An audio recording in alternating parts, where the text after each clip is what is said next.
Hello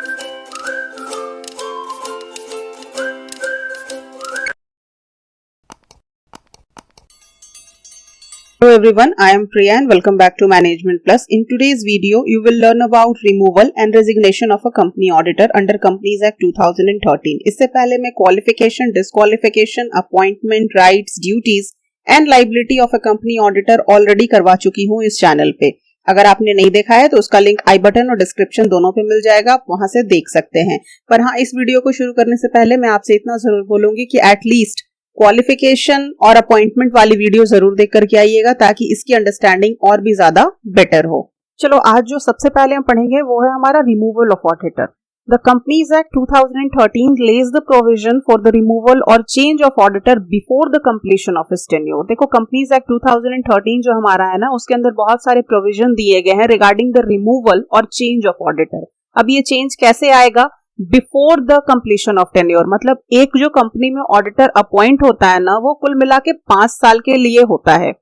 तो उस 5 साल के पहले, यानी उसके टेन्योर ओवर होने के पहले अगर आपको रिमूव करना है तो उसके लिए भी प्रोविजन हमारे कंपनीज एक्ट 2013 में दिए हुए हैं. आखिर ये टेन्योर कंप्लीट होने के पहले हम ऑडिटर को क्यों रिमूव करेंगे? This happens in those cases where the organization is not satisfied with the service of the auditor. ऐसा क्यों होता है जब हम टेन्योर के पहले रिमूव करना चाहते हैं ऑडिटर को? ये तब होता है जब जिस ऑर्गेनाइजेशन के लिए वो अपॉइंट हुआ है वो उसके सर्विस से खुश नहीं है. तो इसके लिए कुछ प्रोसीजर होते हैं, रिमूवल के लिए कुछ प्रोसीजर होते हैं, और ये जो प्रोसीजर है वो section 140 subsection 1 of the act में दिया गया है. नेक्स्ट देखो, इसके लिए कुछ स्टेप्स होते हैं जो फॉलो करने पड़ते हैं एक ऑडिटर को रिमूव करने के लिए. तो फर्स्ट इसमें स्टेप क्या है? Opportunity of being heard to auditor. Next, board resolution. Third, central government और regional director approval. Fourth, special resolution. इन चारों स्टेप को फॉलो करके किसी कंपनी ऑडिटर को एक कंपनी उसके टेन्योर को ओवर होने से पहले रिमूव कर सकती है. तो ये चारों स्टेप को हम लोग डिटेल में पढ़ेंगे. चलो आगे देख लेते हैं. देखो क्या है इसमें, opportunity to being heard to auditors. हमारा कंपनीज एक्ट 2013 सेक्शन 140 सबसेक्शन 1 में क्या कहता है कि before the company takes any action for removal of auditor, at first the company shall give a reasonable opportunity to being heard to the concerned auditor. Means कि section 40 subsection 1 क्या कहता है कि भाई कोई भी कंपनी अगर एक्शन ले रही है कि उसको अपने ऑडिटर को रिमूव करना है, तो एटलीस्ट उस कंपनी को पहले क्या चाहिए कि उस कंसर्न ऑडिटर को एक रीजनेबल अपॉर्चुनिटी दे अपनी बात को रखने के लिए कि उसके तरफ से सर्विस में कोई कमी क्यों दिखाई दे रही है. तो इसके लिए ऑडिट कंपनी क्या करता है? Hence the company should serve a notice on the auditor on its intention to removal of auditor from their office. अब कंपनी ऑडिटर को एक नोटिस भेजती है कि भाई ऑडिटर सुनो, मैं तुम्हें रिमूव करना चाहता हूं, मेरा इंटेंशन है कि तुम अपनी सर्विस सही तरीके से नहीं दे रहे, इसलिए मैं तुम्हें रिमूव करना चाहता हूं.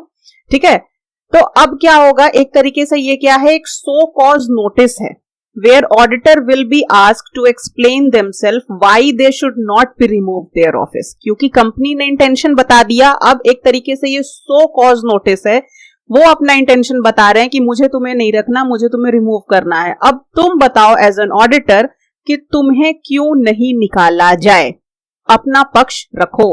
This is all about this step. Next हमारा क्या है? Board resolution.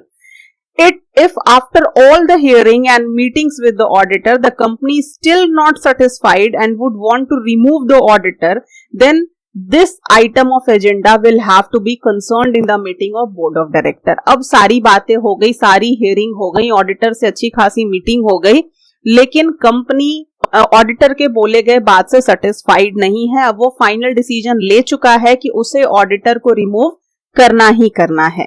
अब बारी आएगी, जब ये फाइनल डिसीजन हो गया कि रिमूव करना है, तो बारी आती है हमारे बोर्ड रिजोल्यूशन की.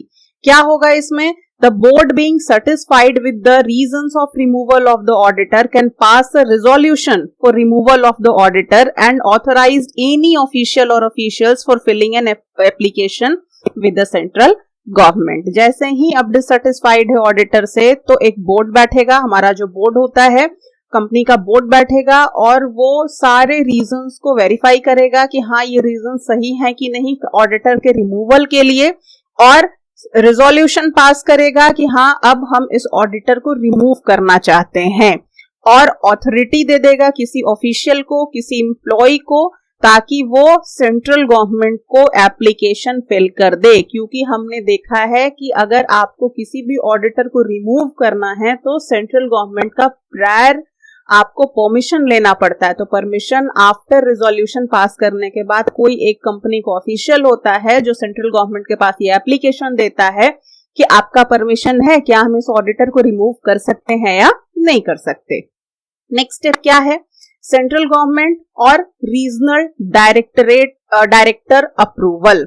According to Rule 7, an application to central government has to be made in form of ADT2 for removal of auditor. Necessary fees will have to be paid while filling the form. अब जो भी official assign होंगे central government को inform करने के लिए, तो उनको क्या करना होगा, एज पर द रूल 7 उनको सेंट्रल गवर्नमेंट को एप्लीकेशन फिल करना पड़ेगा। और ये एप्लीकेशन का एक फॉर्मेट होता है, प्रेस्क्राइब फॉर्मेट, जो कि वेबसाइट पे मिलता है फॉर्म ADT2 के फॉर्म में। ठीक है, इसी को फिल करना होता है, किस लिए, कि आप अपने ऑडिटर को रिमूव कर रहे हैं। और इस फॉर्म के साथ कुछ नेसेसरी फी भी सबमिट करनी पड़ती है। उस फी को सबमिट करके, है ना, ये जो कंपनी है वो सेंट्रल गवर्नमेंट के पास एप्लीकेशन दे देगी कि भाई मुझे अपने ऑडिटर को अब रिमूव करना है। The application to central government has to be filed within 30 days of the passing of the board resolution. अब ये बात ध्यान रखना है कि आपको विद इन 30 days ही ये एप्लीकेशन फाइल कर देना है। मतलब किस दिन से 30 days, आपने बोर्ड रिजोल्यूशन पास कर दिया कि हाँ हम लोग ऑडिटर से डिससेटिस्फाइड हैं, उसके कहे गए बाद से डिससेटिस्फाइड हैं, अब हमें फाइनली ऑडिटर को क्या करना है, रिमूव करना है। ऐसा रिजोल्यूशन पास हो गया है। इस रिजोल्यूशन के पास होने के 30 दिन के अंदर अंदर आपको क्या कर देना है, ये ADT2 फॉर्म को फिल कर देना है और सेंट्रल गवर्नमेंट को बता देना है कि आप रिमूव करना चाहते हो, उनसे परमिशन आपको मांग लेना है। The central government has delegated to the regional director the power and function vested in it under section 14 subsection 1। अब देखिए ये जो आपका सेंट्रल गवर्नमेंट है ना, ये अपने पावर को किसको डेलीगेट कर देते हैं, यानी कि उनके बिहाफ में कौन डिसीजन ले सकता है, रीजनल डायरेक्टर। उन्हीं के पास ये पावर होता है कि ये इसके रिगार्डिंग सारे डिसीजंस ले। अब देखिए स्पेशल रिजोल्यूशन, अब जैसे ही रीजनल डायरेक्टर या सेंट्रल गवर्नमेंट के तरफ से आपको परमिशन मिल गया कि हाँ आप अपने ऑडिटर को रिमूव कर सकते हैं, means after obtaining the approval of the central government special resolution has to be passed as general meeting of the shareholder. जैसे ही आपको परमिशन मिल गया तो अब आप क्या करेंगे, एज अ कंपनी आप स्पेशल रिजोल्यूशन पास करवाएंगे अपने जनरल मीटिंग में, जो शेयर होल्डर्स के लिए के साथ होता है, उसमें आप स्पेशल रिजोल्यूशन पास कराएंगे कि भाई अब हमें तो सेंट्रल गवर्नमेंट से भी अप्रूवल मिल गया, अब हमें इस ऑडिटर को रिमूव कर देना है। ठीक है, the company is required to hold the general meeting of the member for passing the special resolution within 60 days of the receipt of approval of central government. जिस दिन आपको सेंट्रल गवर्नमेंट का approval मिल गया उसके 60 days के अंदर अंदर आपको स्पेशल रिजोल्यूशन पास करवा देना है जनरल मीटिंग ऑफ मेंबर के अंदर। ठीक है, form MGT 14 has to be filed with the ROC for registration of special resolution. जैसे ही कोई स्पेशल रिजोल्यूशन पास होता है तो आपको ROC को इन्फॉर्म करना पड़ता है, और किस फॉर्म को भर करके इन्फॉर्म करना पड़ता है, MGT 14 को। क्लियर है? तक हमने क्या समझा कि सबसे पहले आपको रिमूवल के लिए ऑडिटर को मौका देना पड़ेगा अपने पक्ष को रखने के लिए।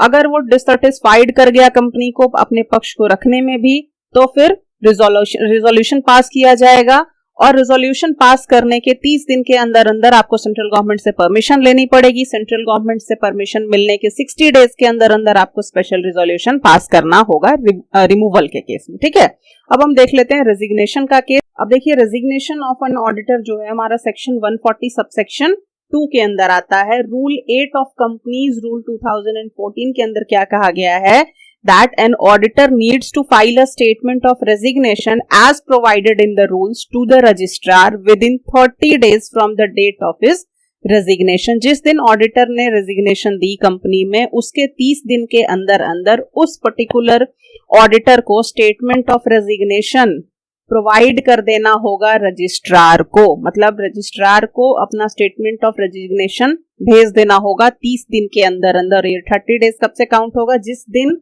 से रेजिग्नेशन दिया गया उससे लेकर के 30 दिन के अंदर अंदर उनको स्टेटमेंट भेज देना है। In case of the government company or government owned company, the auditor of such a company will file the statement with the Controller and Auditor General of India. अगर कंपनी कैसी है, गवर्नमेंट कंपनी है या फिर government owned company है, तो auditor अगर इस तरह के कंपनी के होंगे तो ये स्टेटमेंट वो किसको भेजेंगे, CAG को भेजेंगे, है ना.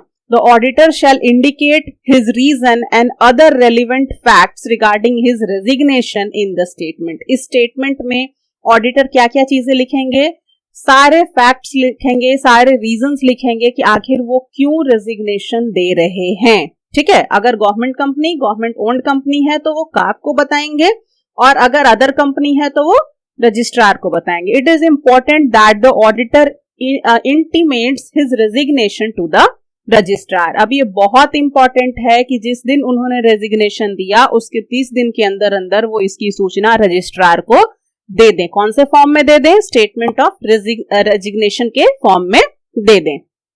नेक्स्ट क्या है देखिए, section 140 subsection 3. If the auditor fails to do so, अब मान लो कि ये 30 डेज के अंदर अंदर उन्होंने स्टेटमेंट ऑफ रेजिग्नेशन नहीं दिया रजिस्ट्रार को, है ना, it attracts penalty under the section. इस एक्ट में इसके लिए पेनल्टी भी बताई गई है. If the auditor does not file his statement of resignation, he shall be liable to pay a penalty of rupees 50,000 or an amount equal to his remuneration. अब ये पेनल्टी कितने की होगी, 50,000 की होगी, या फिर उनकी जो रेम्यूनरेशन थी कंपनी के अंदर वो हो सकती है विच एवर इज लोअर, है ना, विच एवर इज लोअर. या तो 50,000 देना पड़ेगा या फिर जो उस कंपनी में उनको रेम्यूनरेशन मिल रहा था वो देना पड़ेगा पेनल्टी के तौर पे. In case of continuing failure the auditor shall be liable to a further penalty of 500 rupees for each day of such continuing failure subject to a maximum of 5 lakh rupees. अब मान लीजिए कि कंटिन्यूअसली आप इस काम को करने में फेल हो रहे हैं, मतलब अल्टीमेटम के बाद भी आप 30 दिन पार हो चुका है लेकिन फिर भी आप अभी तक इस स्टेटमेंट को नहीं दिए हो रजिस्ट्रार को, पर डे के हिसाब से आपको 500 रुपीज लगेंगे, पर डे 500 रुपीज लगेंगे. और इसका मैक्सिमम लिमिट लगने तक का पेनल्टी कितने तक का लगने का है, 5 लाख रुपीज का, मतलब 50,000. और आपके रेम्यूनरेशन में जो लेस अमाउंट होगा उसको आपको पेनल्टी के तौर पे देना पड़ेगा. और भी ज्यादा आप टाइम टेक करते हो अपने स्टेटमेंट को फाइल करने में, देन आपको हर दिन 500 रुपए का एक्स्ट्रा पेनल्टी देना पड़ेगा, और ये लिमिट 5 लाख तक का होगा. नेक्स्ट आपका क्या है, रेजिग्नेशन का प्रोसीजर क्या होता है. तो सबसे first, the rules provide that an auditor should file the application form ADT3 to the registrar after resigning from the company. अब जैसे ही देखिए वहां पे कंपनी हटाती है ना ऑडिटर को रिमूवल के केस में, तो सारे काम कौन करती है, कंपनी करती है. यहाँ पे ऑडिटर खुद अपने आप को रिजाइन कर रहा है, तो यहाँ पे सारे काम किसको करने पड़ेंगे, ऑडिटर को करने पड़ेंगे. तो यहाँ पे सबसे पहले ऑडिटर को क्या करना पड़ेगा, ADT3 फॉर्म को फिल करना होगा रेजिग्नेशन देने के बाद. ये जो ADT3 फॉर्म होता है ministry of corporate affair MCA का वेबसाइट होता है, उस पे ऑनलाइन भी मिलता है, या फिर आप इसको फिल करके आप रजिस्ट्रार को पोस्ट भी कर सकते हैं.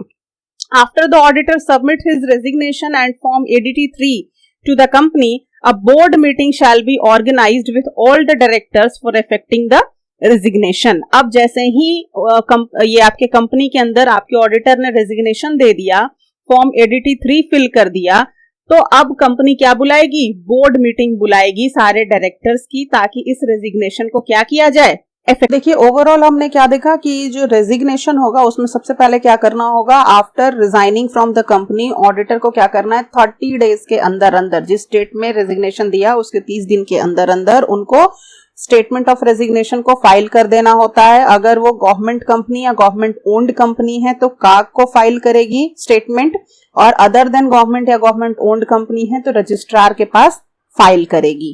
क्लियर है.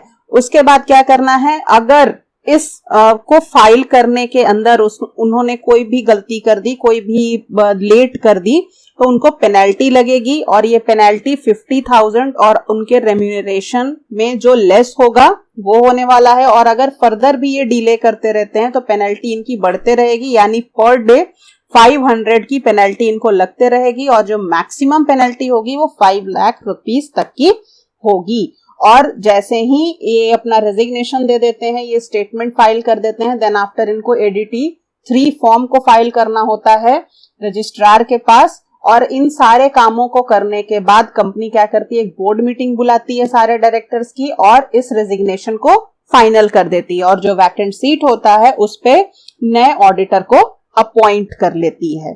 क्लियर है? So that's all about today's video. अगर वीडियो पसंद आया हो तो लाइक एंड शेयर जरूर कीजिएगा और नेक्स्ट कौन सी टॉपिक चाहिए आप नीचे कमेंट करके जरूर बताइएगा। चलो फिर, बाय बाय।